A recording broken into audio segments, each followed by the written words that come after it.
The White House Chief of Staff has reportedly said President Donald Trump's campaign promises on immigration were uninformed. U.S. media is reporting John Kelly made the comments while discussing immigration with Democratic politicians. Democrats want guarantees to protect undocumented immigrants before backing a spending bill to avoid a government shutdown. Well, Shihab Rattansi is joining me now from Washington, D.C. Shihab, just give us some context here. What was it that General Kelly actually said?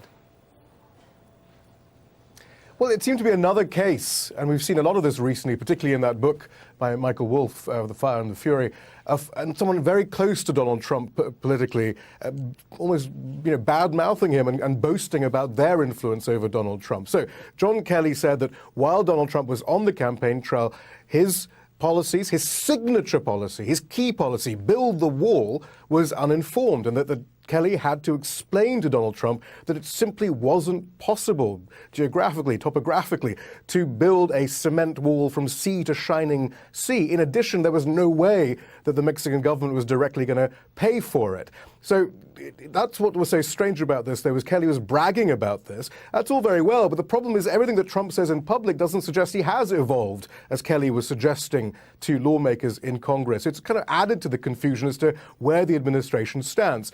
Kelly then did an interview with Fox News, though, after these reports surfaced, where he certainly gave it a much more benign context as to what he was trying to explain to the members of Congress. He wasn't bragging about anything, it seemed. He was just explaining how the realities of politics work after an election and you begin governing.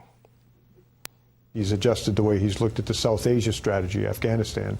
He's very definitely changed his attitude towards the DACA issue. And even the wall, once we briefed him when I was at DHS, he has evolved in the way he's looked at things. Campaign to governing are two different things, and this president is very, very flexible in terms of what is within the realm of the possible.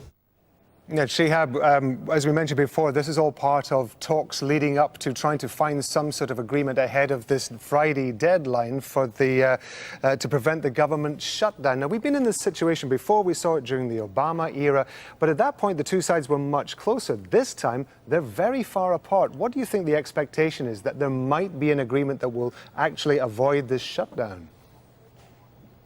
I think there's more of a chance now that there might be agreement than there might have been a couple of days ago. But let me explain. The key there is DACA, which you heard John Kelly mention, deferred action on deportees.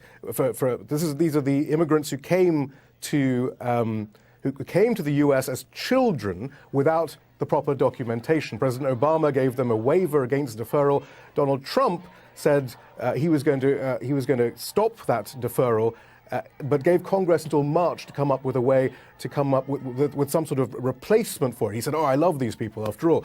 But this is another reason why there's that confusion as to what the White House position is, because last week it seemed there was a bipartisan agreement had been come up for DACA, but then on Tuesday Donald Trump seemed to love it. By Thursday, famously and with profanity, he said he hated the compromise. The reason why that's then part of these budget negotiations that you were alluding to is it seems that some Democrats are saying, look, unless we get a deal on DACA, we're not going to vote for any kind of continuing resolution or a year-long budget resolution which will fund the government for another year. The government might shut down on Friday, say the Democrats, some Democrats, unless we reach a deal. Now, the Republicans have shifted things slightly in the House. What they're now rather craftily saying is, look, we may not be able to come up with a deal on DACA, but what we will do is have a continuing resolution, another temporary resolution until mid-February to fund the budget, but in that we will add a provision to fund a childhood health insurance program for 6 years. And that's another key Democratic demand, and Donald Trump has let that languish, this child health insurance thing, which is so important to millions of children around the country. So they're kind of daring the Democrats to vote against that when that is another one of their goals. So there's a chance now that there might be some compromise and DACA might be again kicked down the road, and we'll just have a temporary resolution, or, as some Democrats are saying, no deal will be possible without resolution on these dreamers, the deferred action for childhood arrivals. Shihab Rattansi, live for us in Washington, D.C. Thank you very much.